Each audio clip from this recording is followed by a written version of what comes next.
Hey there, it's Mick with More Prana Gardens. This is going to be a quick lesson on making soil blocks.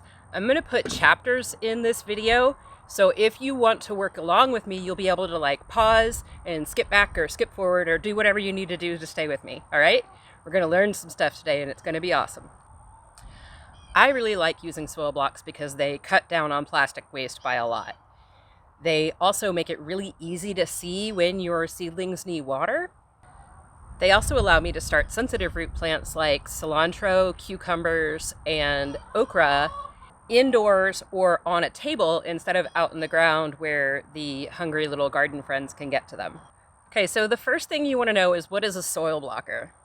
So it's this little contraption, and you stuff soil in here, and I'll show you how to do that in a minute, and then you put it down and you pop them out. This is a 2-inch blocker. They come in little tiny sizes, and they come in much bigger, I think they're 4-inch sizes.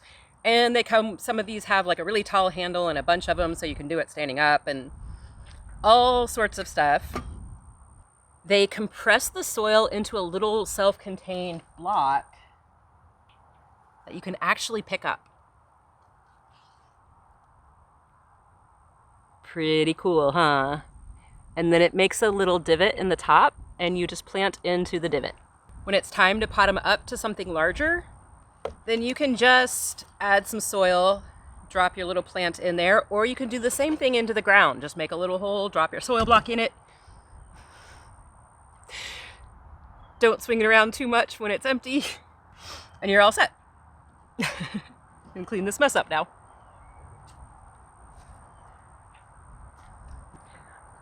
Down in the description, I'm going to put a link to my soil blocker where I got it. It's not a sponsored link. I don't get anything for it, but you get a good soil blocker out of the deal, so that's worth it.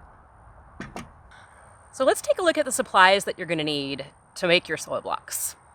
You need some basic things, not much more than you would need to start plants in pots, so it's not all that different. You're going to need a large tray to mix your soil in and to make your soil blocks in.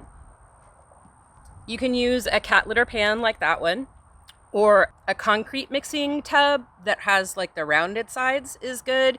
Anything that's going to be flat on the bottom and not have a ridge around the bottom like a storage container might. You're going to need a mesh tray. This is what I'm going to build my blocks into. This is going to sit inside of a solid tray so that when I bottom water, the bottom solid tray is going to catch the water and the mesh tray is going to let it flow through. So if I accidentally overwater, I can separate the two. All right, now as far as your medium, you can use seed starting mix. I don't. I'm going to get into that in just a minute. What I do, I use organic potting mix.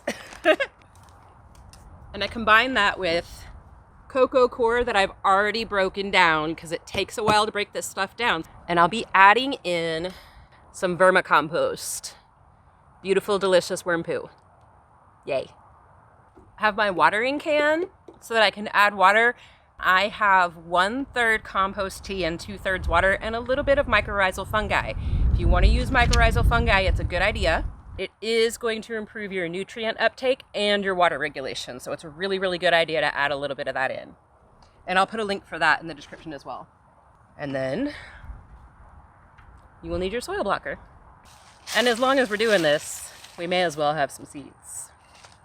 Okay, I had to rearrange my table a little bit. So we're going to start mixing soil. And I want to show you how that's done. All right, if you've hung out with me before, you know that I don't measure per se. So we're going to go by very specific measurements called big handfuls and little handfuls.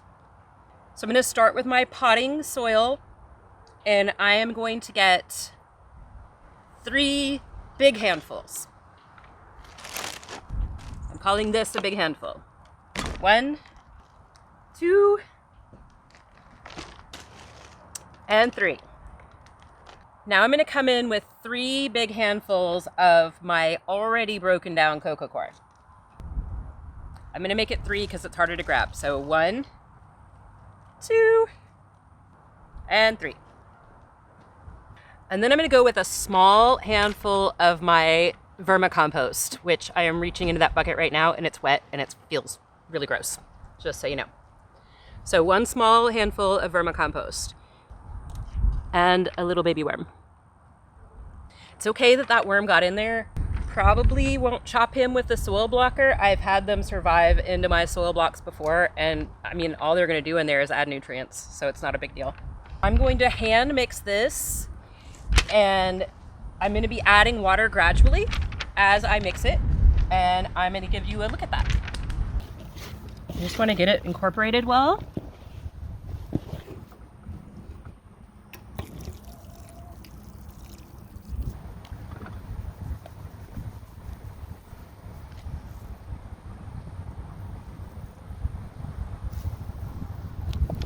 All right, when we get it all mixed up and dampened, we want to have it so that a good handful of it squeezed tightly, mix a couple of drops of water. So, let's see what we get here. 1, 2, 3. Okay, that's pretty good. So traditionally people say 1 drop of water. I find that to be a little dry and they don't hold together quite as well. Also, when I am finished making this and put my seeds in it, I'm not going to have to water straight away. I'm going to anyway, so you can see how to do it, but it's not going to be necessary at that point. I told you that you can use seed starting mix, and as far as texture, that's going to be a better choice because your potting mix is going to have sticks and stuff like that in it, but you can pick them out. The major difference is that potting soil has nutrients and seed starting mix does not. Your seedlings will not need the nutrients until they have a couple of sets of true leaves. So they make their little baby cotyledons first and then their true leaves start coming out. The seed has enough energy in it, enough nutrients in it to get it to the first set of leaves. Now, I know my brain. I know that I am not going to pot up everything as soon as it has 2 sets of true leaves. So I front load my work. I have potting soil that has nutrients, I have vermicompost that has nutrients, and compost tea that has nutrients, all going into my soil blocks. That is front loading my work. I am catching and storing the energy of all those things into my soil blocks so that I can use it later and I don't have to be quite as responsible about getting potted up. And I bet now you really want to know how to make them. So let's do that part, shall we? By the way, if you've been around my channel before, or if you feel like you're getting something out of this video, I would greatly appreciate it if you would like and hit the subscribe bar. Both of those things let YouTube know that people like you like videos like mine, and it helps me build my channel, which I really, really need at this point. So please, please, please, and thank you. Okay, let's take a look at loading our soil blocks. Wow, I just got blinded by that glare. So they have these big indentions. And I'm going to mash it down into my soil. You have to have your soil piled up high. I'm going to mash it into my soil and wiggle it. I call this the mash and wiggle.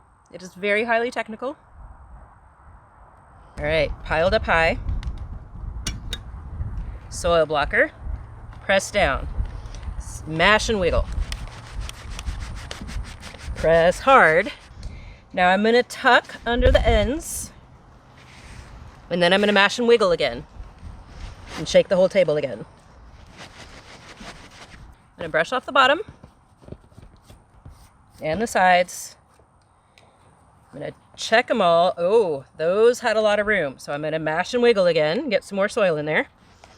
And if you can't wiggle good, move some soil out from underneath and try it again. You might have it a little deep. And I want the bottom flat, so when I put it into the tray, it sits nicely.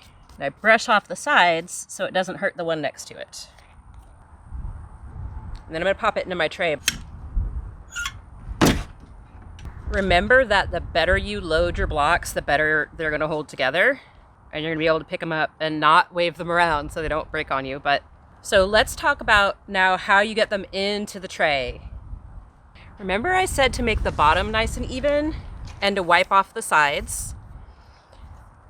And the reason for that is when we put them into the tray, one of the sides is going to kiss the soil blocks that are already in there. And if this side is really dirty, it's going to pull up soil from the one that's already in. Also, we want to make sure that we're going to pull this handle quickly when we do it. A sharp, quick pull. so we don't mess up the top of the blocks. So clean edge is gonna kiss the blocks that are already here. You're gonna learn your blocker in your tray. On mine, I know that I can fit 10 columns going across if I kind of give them a little smooch over. And I can fit an extra set of blocks on the back. So push it over to the next one with a nice clean side over there, and then quick, sharp. And you get nice clean blocks.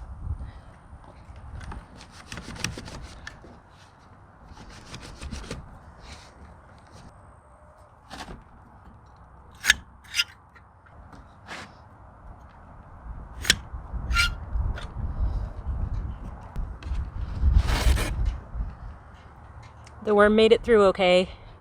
You see him here by my thumb? It's right there.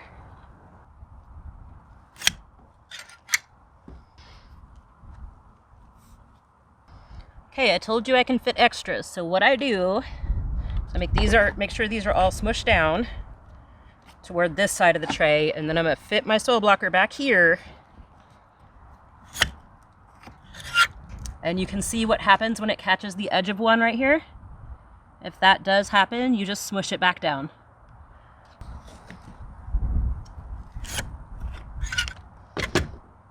That leaves me 2 spaces, so I'm gonna make blocks in my tray and just pick up 2 and move them over.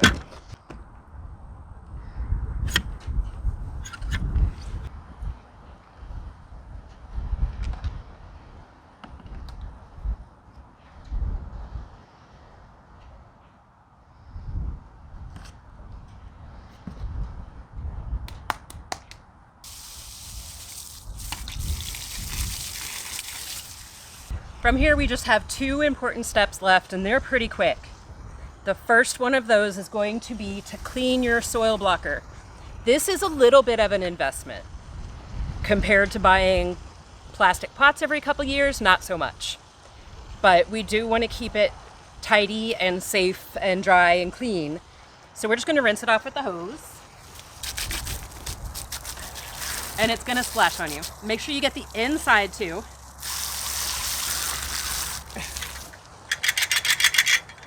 And then I'm gonna leave this in the sun to dry. And that's all for that. All right, and the final thing is going to be to water it. Now, I told you this tray didn't need to be watered because I moistened it enough. But if I were going to water it, I would use a watering can or something similar, and I would put it down between the bottom tray and the mesh tray. I'll show you that. All right, so see here, I have a little gap.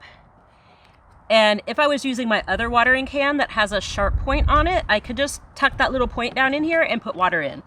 But since I'm using my other one, I'm gonna put water down here until it's maybe a 1/4 inch deep. My table is slightly angled, so it's gonna be deeper on one end than the other. And then all I have to do is set my mesh tray with my blocks back down in there, and then we'll draw up the water. That's how bottom watering works. I got this mesh tray at Johnny's as well. That's the same place that I got the soil blocker. So when you find that link down in the description, get both of them, because this soil blocker and this mesh tray lets you make 50 blocks at a time. And then all you do is you poke your seed in that little divot that I showed you in the top of the soil block. The end. That's all. Go forth and make soil blocks. Later, y'all.